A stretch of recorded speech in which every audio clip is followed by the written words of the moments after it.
Hello friends. कैसे आप लोग? होप आप अच्छे होंगे। तो क्या आपके पास मिडी नहीं है और आप उसको यूज करना चाहते हैं? मिडी के जो फंक्शंस होते हैं वो क्या आप बिना मिडी के भी यूज कर सकते हैं? तो आज का वीडियो होने वाला है इस टॉपिक पे। जी हाँ, आप यूज कर सकते हैं। तो आप आज हम लोग जो वीडियो आपके लिए लेकर आए हैं उसके अंदर आपके लिए यही सब कुछ है कि आप कैसे एक बिना मिडी के भी आप अपने जो कीबोर्ड है, अपने लैपटॉप का कीबोर्ड है, उससे भी आप शॉर्टकट बना सकते हैं, क्रिएट कर सकते हैं। तो वीडियो में बने रहें एंड तक। और वीडियो इंटरेस्टिंग होने वाला है। और वीडियो को कम से कम पूरा देखें, तभी आपको इसके बारे में पूरा डीपली नॉलेज होगा। तो जो वीडियो पे नए हैं तो प्लीज सब्सक्राइब द चैनल, और जो पुराने हैं please like share and comment जरूर करें। तो बिना किसी देरी के वीडियो को करते हैं शुरू।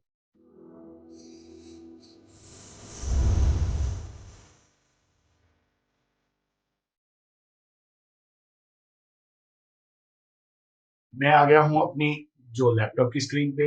यहाँ मैंने रेज्यूम ओपन कर लिया है। तो यहाँ पर हम आज बात करेंगे कि अगर हमारे पास मिडी नहीं है तो हम बिना मिडी के भी यहाँ से कुछ शॉर्टकट्स लगा सकते हैं। तो उन शॉर्टकट्स को हम लोग कैसे क्रिएट करना है, कैसे उसके ऊपर वर्क करना है, वो सब कुछ आज हम लोग इस वीडियो में देख पाएंगे। तो सबसे पहले बात करते हैं कि जैसे मान लो कि आपने किसी लेयर के ऊपर शॉर्टकट्स लगाना है या किसी इफेक्ट के ऊपर शॉर्टकट्स लगाना है। तो सबसे पहले यहाँ पर ऊपर आप चेक करेंगे, यहाँ पर आपके सामने शॉर्टकट्स दिया हुआ है। तो जैसे ही यहाँ पर शॉर्टकट्स दिया हुआ है तो सेकंड नंबर आता है आपका मिडी का, और फर्स्ट नंबर आता है हमारा एडिट कीबोर्ड का। तो यहाँ पर हम क्या कर सकते हैं, एडिट कीबोर्ड में जाते हैं। एडिट कीबोर्ड में जाने के बाद में आप जिस जिस पर इस टाइप का कुछ भी क्रिएट करना चाहते हो, किसी को लगाना चाहते हो, तो आप इसमें क्रिएट कर सकते हो। जैसे मैं इसको रिमूव करता हूँ, राइट क्लिक किया एंड इसको रिमूव कर सकते हैं, इसको रिमूव कर सकते हैं। अभी ये ब्लैंक है तो इसको कुछ नहीं कर सकते। अगर मैं मान लीजिए इसके ऊपर कुछ लगाना चाहता हूँ, कि मान लीजिए मैंने वन प्रेस किया, तो जैसे मैंने वन प्रेस किया तो मेरे पास ये शॉर्टकट्स लग गया। यहाँ पर मैंने टू प्रेस किया तो मेरा टू जैसे प्रेस किया तो यहाँ पर आप देखेंगे कि वन और टू यहाँ पर प्रेस हो चुका है।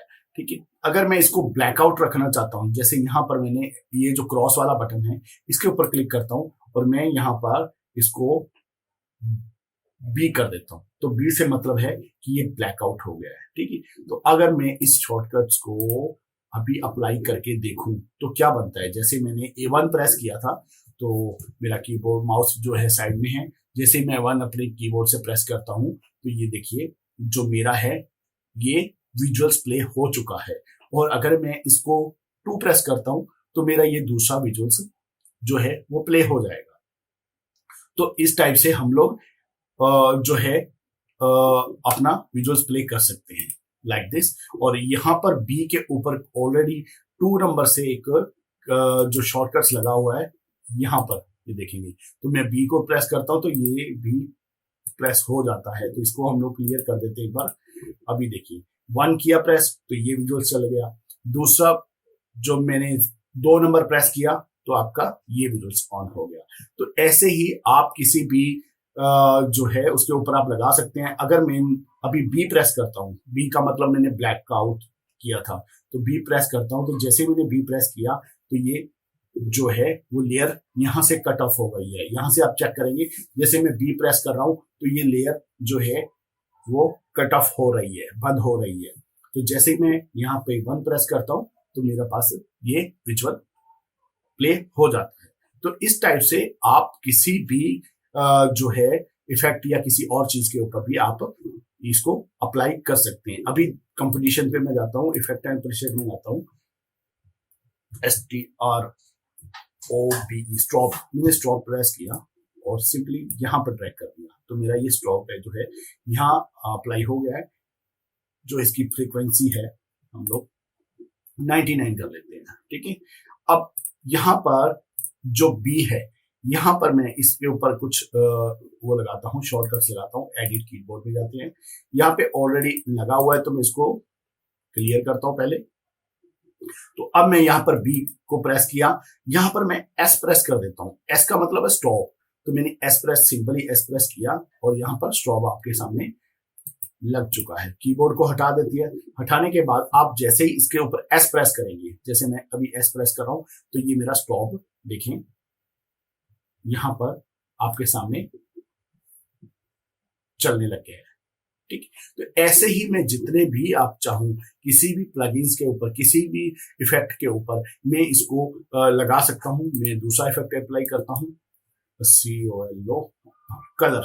मैं कलर के ऊपर भी अगर कुछ कलर लगा के देखता हूँ। मैंने यहाँ पर कलर रेड कलर किया, आप इसको मल्टी कलर के अंदर भी बना सकते हैं। यहाँ पर HSB में जाएं, ह्यू के ऊपर जाएं और यहाँ पर इसको BP में सिंक कर दें, तो आपका जो कलर है वो चेंज होता रहेगा लाइक दिस। और इसकी जो स्पीड है वो आप यहाँ से मैनेज कर सकते हैं इस हिसाब से।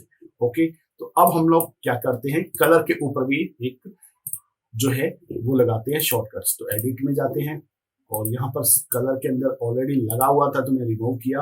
अभी मैं कलर पे सी से प्रेस करता हूँ, तो सी में मैंने ये ऑलरेडी सी पे लगा दिया। शॉर्टकट्स एडिट कीबोर्ड में जाएंगे, तो यहाँ पर जैसे ही मैं सी प्रेस करता हूँ, सी पे शायद कुछ और भी है तो उसको क्लियर करना पड़ेगा। एडिट मिडी में एंड शॉर्टकट्स एडिट कीबोर्ड में, यहाँ देखेंगे आप सी पे ऑलरेडी कुछ लगा हुआ है, तो इसको भी आप इसको क्लियर कर सकते हैं, इन सबको क्लियर कर सकते हैं इस टाइप से। और अगर सी शॉर्टकट्स यहाँ से किया, तो अभी जैसे मैं सी प्रेस करता हूँ तो मेरा आप कलर देखेंगे प्रेस हो जाता है।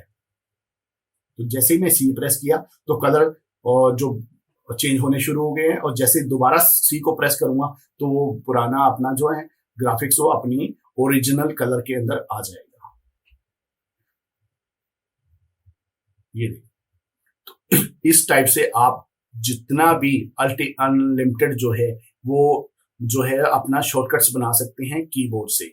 किसी भी इफेक्ट के ऊपर अप्लाई कर सकते हैं और किसी भी आप जो भी प्लगइन वगैरह है या कोई इफेक्ट है उसके ऊपर इस टाइप से आप कीबोर्ड में प्रेस कर सकते हैं। और यहाँ पर आप इसकी जो लेयर है इस लेयर के ऊपर भी प्रेस कर सकते हैं। कई बार क्या होता है कि हमें कुछ प्री वेडिंग वगैरह पड़ी होती है तो हमें पता नहीं होता हम किस लेयर के ऊपर बैठे हैं। जैसे आपने इस लेयर के ऊपर रखा हुआ है, आप जो भी आपका शॉर्टकट्स लगाएं, जैसे प्री वेडिंग पे पी प्रेस कर दिया आपने, तो जैसे आप पी प्रेस करेंगे तो आपका जो प्री वेडिंग है वो कहीं भी किसी भी लेयर में पड़ा हो, जो रखा हो ड्रैग किया हो, वो आपका जो प्री वेडिंग है वो चल जाएगा। तो वीडियो अच्छी लगी हो तो please like share and subscribe जरूर करें, कमेंट जरूर करें, क्योंकि आपके जो कमेंट आते हैं उन्हीं पे मैं वीडियो रेडी करने की सोचता हूँ कि जो आपने कमेंट किया आपको इंफॉर्मेटिव वीडियो आपको अवेलेबल हो सके जो आपके काम की हो। तो ऐसे फालतू की वीडियोस बनाने का कोई फायदा नहीं है, जो आपके किसी काम की हो तो वही वीडियो हम लोग रेडी करें और आपके पास वो वीडियो पहुंचे। तो इसलिए प्लीज कमेंट जरूर करें कि आप कौन से टॉपिक पे वीडियो चाहते हैं, कौन से टॉपिक पे आपको किस प्लगइन्स पे आपको वीडियो चाहिए, किस टॉपिक पे आपको वीडियो चाहिए। तो बने रहिए ऐसी कुछ नई वीडियो के साथ में, तब तक के लिए टेक केयर, बाय बाय।